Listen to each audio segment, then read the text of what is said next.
Magandang araw ho mga kababayan, lalong-lalo na sa ating mga kaguruan mula Luzon, Visayas at saka Mindanao. Lalong-lalo na sa mga nasa DepEd ng Department of Education or sa lahat ng mga gustong sumali sa workforce ng DepEd. Narito ho ang pinakabagong QS, amended QS for teachers 1 to 3, master teachers 1 to 4, then school principals positions 1 to 4, at saka for the newly created teachers 4 to 7 at saka master teacher 5 position. Inilabas ito ng DepEd noong June 24, araw ng Martes, 2025. DepEd Order number 19, series of 2025. So again, ang laman ho nito is yung QS, amended QS. So tingnan ho natin.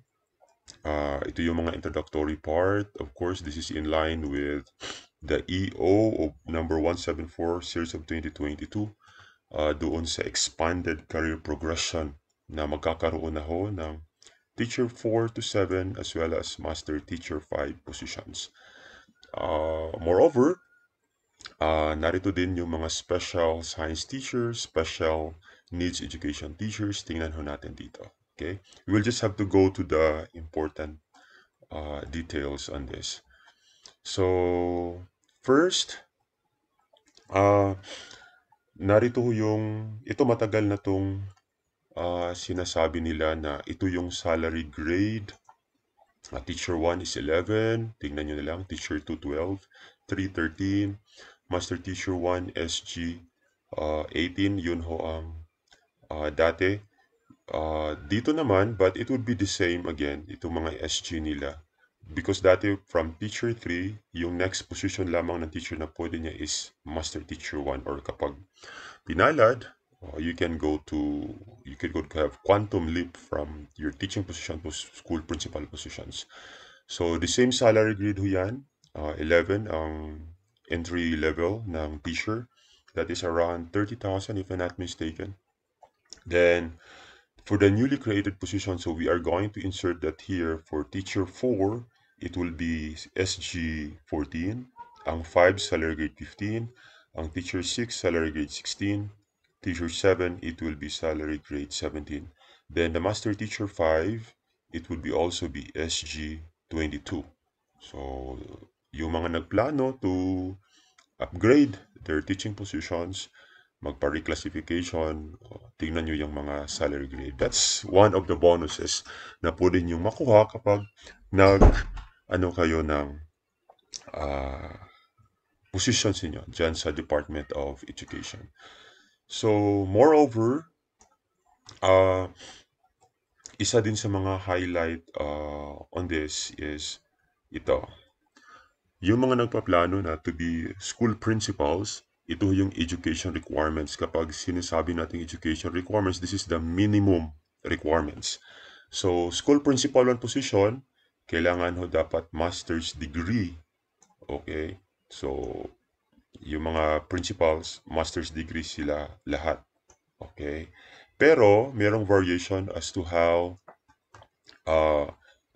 units doon sa management. So for school principal 1, master's degree, with at least 9 units in management, school principal 2, 12 units in management, school principal 3, master's degree then and 15 units in management, then school principal 4, master's degree with at least 18 unit in management. So yun ho ang kailangan natin dyan. Yung mga gustong to have principal's position. Now, dito naman, ito yung advantage for sa ating mga special needs education teacher. So, as to the SG, as to the salary grade, no? So, mas maganda. So, ito yung advantage din natin for the special needs education teachers. Kasi alam naman natin, hindi madali magturo ng mga special children with special needs. So for special needs education, teacher 1, that is teacher 4 in the general education.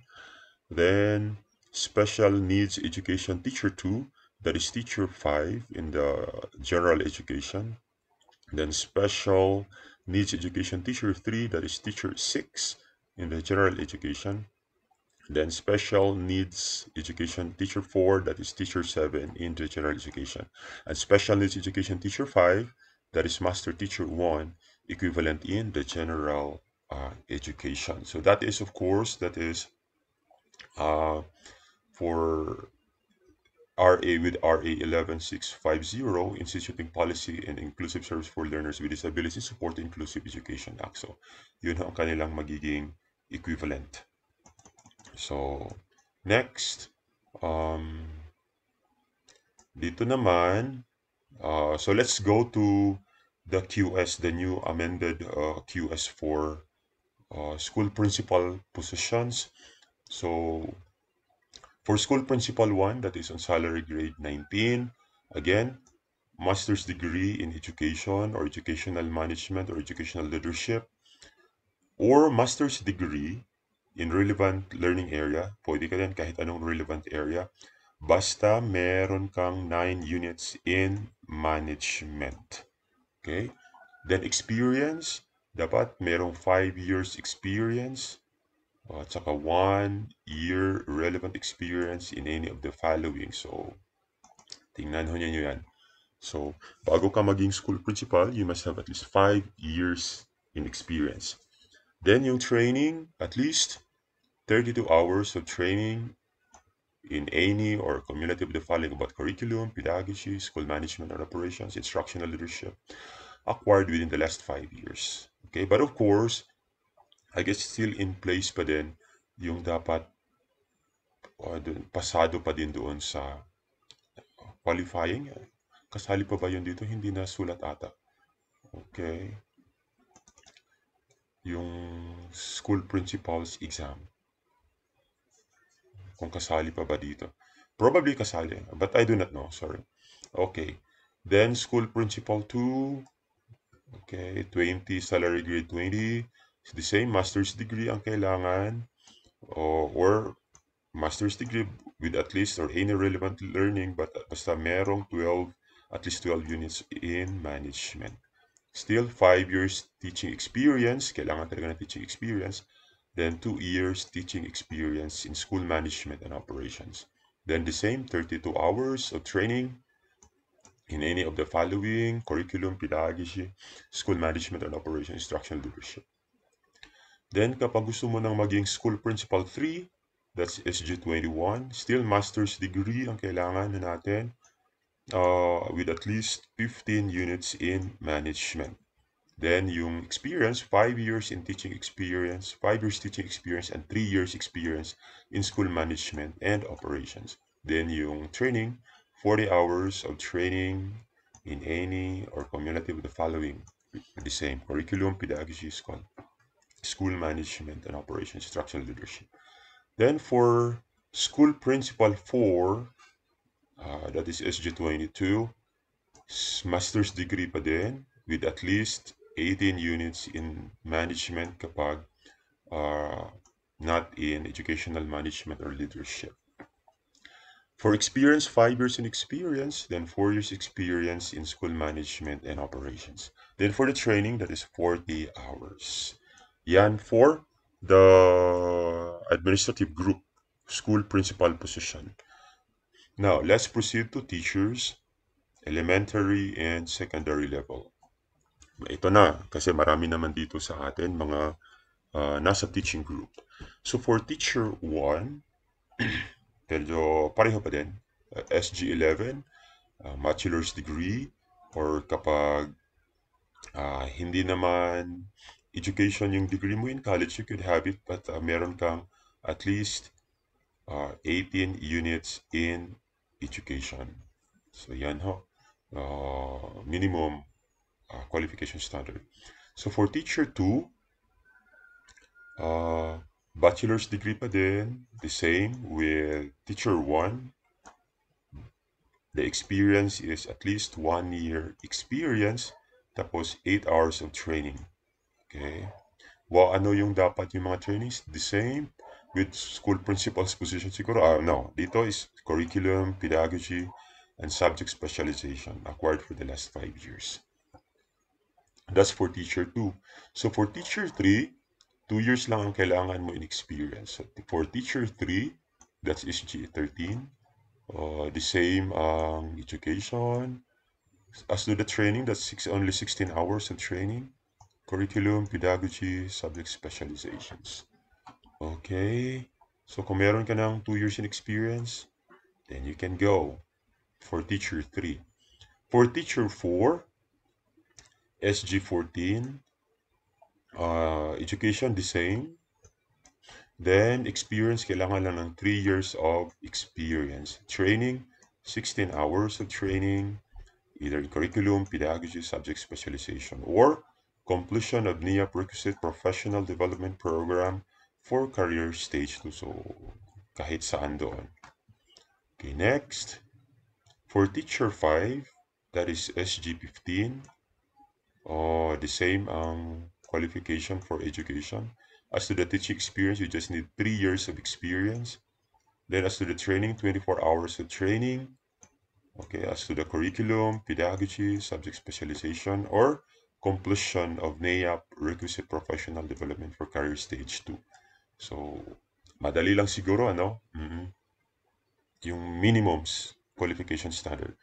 For teacher 6, that is SG16, the same with our education requirements. As to the experience, dapat at least you could have 4 years teaching experience. Then training, 24 hours. Okay. As to teacher 6, dapat yung 24 hours mo is on the curriculum, pedagogy, subject specialization, then instructional supervision acquired for the last 5 years. Or same, you have completed the NIA prerequisite professional development program for career stage 2. Eligible naman lahat dito for the LET. Then teacher 7, that is SG17. Then bachelor's degree, the same. 4 years teaching experience. Then 32 hours of training. Then curriculum, pedagogy, subject specialization. Then instructional supervision acquired for the last 5 years. Then the same yung eligibility. Or completion of NAIA requisite professional development for career stage 2. Then yung mga gusto maging master teacher 1, SG18. So, kailangan natin dito is master's degree. So, lahat ho ng ating mga master teachers will be master's degree holder in education or educational leadership, educational management, or any relevant subject or learning area. Then, required natin 5 years teaching experience, then 24 hours of training. Okay. The same pa din with teachers, curriculum, pedagogy, subject specialization. As to master teacher, kailangan ng 8 hours of training on instructional supervision acquired for the last 5 years. Or completion of NIA professional development program for career stage 3. Okay, so that's for master teacher 1. For master teacher 2, SG19, still master's degree, 5 years in experience, and 1 year relevant experience in instructional supervision and technical assistance to teachers. As to the training, 24 hours of training. Okay, the same. For master teacher 3, still master's degree, 5 years of teaching experience, and 2 years relevant experience in instructional supervision and technical assistance to teachers. Then training 24 hours. Master teacher 4, SG21, still master's degree in education, 5 years teaching experience, 3 years relevant experience instructional supervision and technical assistance, and 24 hours of training. Alright, so we have the newly created master teacher 5, salary grade 22, master's degree pa din. This is the minimum requirement, of course. Kapag meron kang kalaban in a ranking na mas higher, then probably yun ang ano. Okay, so may advantage yun. Then, as to the experience, 5 years of teaching experience, 4 years relevant experience instructional supervision and technical assistance. then 24 hours of training. Then, as to the senior high school, pare-pareho din. Oo. So, teacher 1, SG21, no experience needed as well as no trainings needed. But again, this is just the minimum, okay? It would be better kung meron kang experience, meron ka ring training para mas lamang ka dun sa ranking sa RQA. Okay? So, almost the same with teacher 2, same with other track, no, academic track, voc track, the same. May 1 year experience, 8 hours kapag teacher 2 ka na. So, maging teacher 2 ka if you have already just 1 year. Then, you can go to teacher 3 if you have 2 years in experience. Then, teacher 3, 2 years pa din. Teacher 4, at least 3 years of experience. So, the same, so on and so forth. So, that's for senior high school kasi nakadepende yan sa kanilang track. So, if you feel na you are qualified, of course, you can go back to this DepEd order as well as yung joint circular ng DBM CSC doon sa qualification standards ng mga teaching at saka administrative na mga positions, school principals positions sa Department of Education. Alright, so good luck sa lahat na gusto magpa-upgrade ng kanilang position in DepEd as well as na din bonus doon. Of course, yung sweldo, salary grade. Good luck, magandang araw sa lahat.